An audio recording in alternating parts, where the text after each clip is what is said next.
প্রিয় শিক্ষার্থী, এই ক্লাসে আমি তোমাদের সঙ্গে সপ্তম শ্রেণীর বা বিপ বাংলাদেশের বিশ্ব পরিচয় নিয়ে আলোচনা করব। তোমরা দেখো, আজকে পাঠ শিরোনাম বাংলাদেশের জলবায়ু। তোমরা সবাই বই বের করো, এটা আছে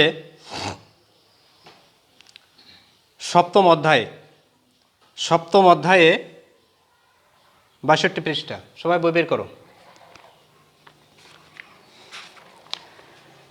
জলবায়ু দেশের জন্য খুবই গুরুত্বপূর্ণ। জলবায়ুর উপর নির্ভর করে দেশের ফসল, মানুষের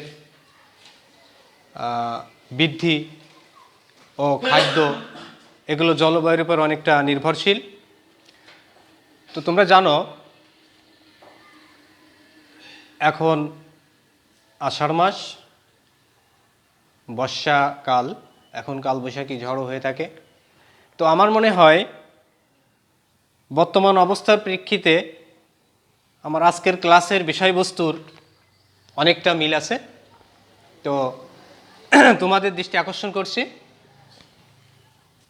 সপ্তম অধ্যায় বাংলাদেশের জলবায়ু। সবাই বের করো ৬২ পৃষ্ঠা। এখানে আবহাওয়া জলবায়ু নামে দুটো কথা আছে। এক হচ্ছে আবহাওয়া ও জলবায়ু। শব্দ দুটি এক বলে মনে হলেও বস্তুত এক নয়। আবহাওয়া হলো কোনো একটি অঞ্চলের একদিন বা দিনের কোনো বিষয় বা সময়ের বাতাসের তাপচাপ ও আর্দ্রতা। তাহলে আবহাওয়া কি? কোনো একটি দিনের দৈনন্দিন তাপচাপ, বাতাসের আর্দ্রতা, এটা হচ্ছে আবহাওয়া। তাপমাত্রা, বায়ুর চাপ, গতি, বাতাসের আর্দ্রতার পরিমাণ হিসাব করে এটা নির্ধারণ করা হয়। তাহলে আবহাওয়াটা প্রতিদিনের তাপচাপ, বায়ুর আর্দ্রতা প্রতিদিনের। খেয়াল করতে হবে, আবহাওয়াটা প্রতিদিনের। বায়ুর চাপ, গতি, বাতাসের আর্দ্রতা, এগুলো পরিমাণ করে আবহাওয়াটা হিসাব করা হয়। আবহাওয়া প্রতিদিন, এমনকি ঘন্টায় ঘন্টায় বদলাতে পারে।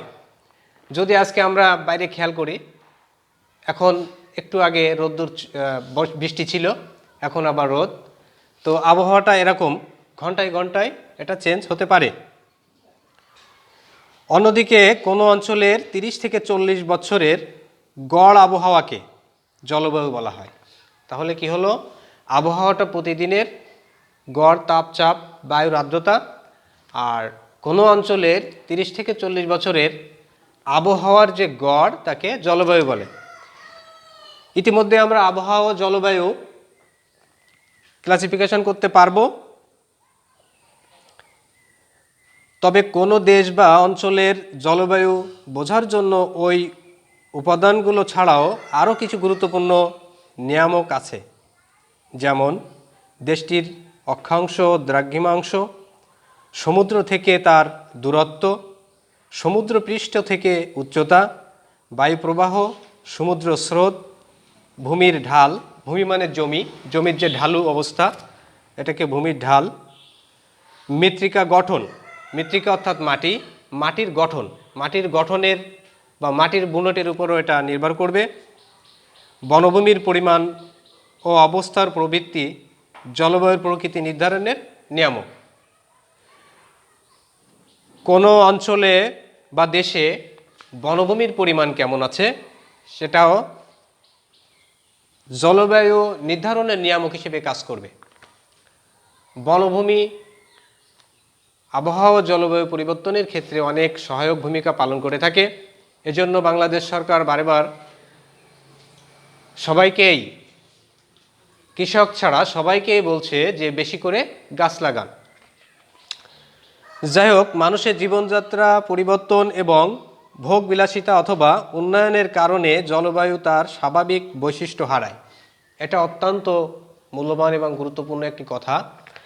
মানুষের জীবনযাত্রা পরিবর্তন এবং ভোগ বিলাসিতা অথবা উন্নয়নের কারণে জলবায়ু তার স্বাভাবিক বৈশিষ্ট্য হারায়, যার দরুন পৃথিবীর উষ্ণতা বৃদ্ধি পায় এবং গ্রিনহাউস গ্যাসের প্রভাবকে আমাদের মোকাবিলা করতে হয়। এজন্য বাংলাদেশের জলবায়ুগত পরিবর্তন এর প্রভাবের কারণ, প্রভাব ও পরিস্থিতি মোকাবেলার সম্পর্কে আমাদের কিন্তু জানা প্রয়োজন, যে কিভাবে আমাদের বাংলাদেশের জলবায়ুটা ভালো রাখা যাবে, আবহাওয়াকে ভালো রাখা বা ব্যবহার করা যাবে। তো দেখো, এই অধ্যায়ে বিষয়বস্তু আছে বাংলাদেশের জলবায়ুর প্রকৃতি। এটা পার্ট 1, দেখো পৃষ্ঠা নম্বর 62, পার্ট 1, বাংলাদেশের জলবায়ুর প্রকৃতি। মানে বাংলাদেশের জলবায়ুটা কোন প্রকৃতির, এটা আমাদেরকে বুঝতে হবে।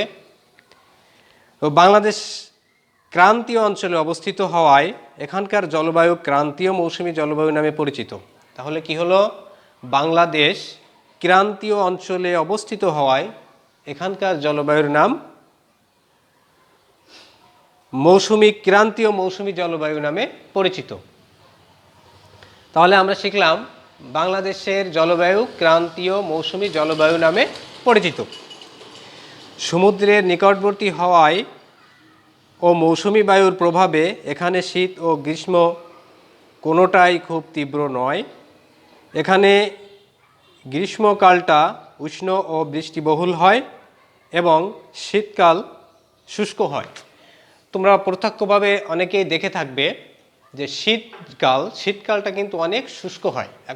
এই শীতকালে বাতাসের আর্দ্রতা কমে যায়, বৃষ্টিপাতের পরিমাণও কিন্তু কম হয়ে থাকে। হিমালয় পর্বতমালা যদিও বাংলাদেশের সীমাবর্তী নয়, বেশ উত্তরে, তবু তা শীতকালে বাংলাদেশকে উত্তর থেকে আসা হিমপ্রবাহকে রক্ষা করে, তাই শীতকাল এখানে দীর্ঘ হয় না। শীতকালে বাংলাদেশের তাপমাত্রা 9 ডিগ্রি থেকে 30 ডিগ্রি সেলসিয়াসের মধ্যে থাকে। তবে উত্তর ও উত্তর পশ্চিমে এর তাপমাত্রা কখনো কখনো খুব কম হয়ে যায়, অর্থাৎ 4 ডিগ্রি থেকে 5 ডিগ্রিতে হয়ে যায়। তো 4 ডিগ্রি থেকে 5 ডিগ্রি সেলসিয়াস পর্যন্ত নেমে আসে। ঠাকুরগাঁ, পঞ্চগড়, শ্রীমঙ্গল এসব জায়গায় সবচেয়ে বেশি শীত উপলব্ধি হয়। তোমরা অনেকেই জানো যে ঠাকুরগাঁ, পঞ্চগড়, শ্রীমঙ্গল এসব জায়গা উত্তর পশ্চিম অঞ্চলে, তাই এখানের তাপমাত্রাটা খুব কম, অর্থাৎ এখানে শীতের উপলব্ধিটা বেশি। সাধারণত 4 থেকে 5 ডিগ্রি সেলসিয়াসে হয়ে থাকে। বৈশাখ মাস থেকে বাংলাদেশে গ্রীষ্ম ঋতু আরম্ভ হয়। ইংরেজি ক্যালেন্ডারে হিসাবে সময়টা এপ্রিলের মাঝামাঝি সময়। গ্রীষ্মকালে বাংলাদেশের সর্বোচ্চ গড় তাপমাত্রা থাকে 34 ডিগ্রি সেলসিয়াস। তাহলে আমরা এখানে একটা কুইজ প্রশ্নের অ্যান্সারও জেনে নিই। গ্রীষ্মকালে বাংলাদেশের সর্বোচ্চ গড় তাপমাত্রা থাকে 34 ডিগ্রি সেলসিয়াস এবং সর্বনিম্ন তাপমাত্রা গড় 21 ডিগ্রি সেলসিয়াস। তাহলে সর্বোচ্চ 34 ডিগ্রি সেলসিয়াস, সর্বনিম্ন 21 ডিগ্রি সেলসিয়াসে পরিণত হয়। এ সময় দেশের উত্তর ও উত্তরে পশ্চিম অঞ্চলে কখনো কখনো তাপমাত্রা 40 থেকে 45 ডিগ্রি সেলসিয়াস পর্যন্ত ওঠে। তখন কি অবস্থা হয় বন্ধুরা, তোমরা কি উপলব্ধি করতে পারছো? 40 থেকে 45 ডিগ্রি সেলসিয়াস মানে কি, তখন অনেক গরম অনুভূত হয়। তো তোমাদের এখন কেমন লাগছে শিক্ষার্থীরা? তোমাদের এখন কেমন লাগছে? এখন না বেশি গরম, না বেশি শীত। তো দেখো, যখন তাপমাত্রা সর্বোচ্চ 45 ডিগ্রি হয় তখন শরীরের অবস্থা কি হয়? খুবই গরম অনুভূত হয়, শরীর থেকে ঘাম আসে। যাই হোক, আবার পাঠে মনোযোগী হও।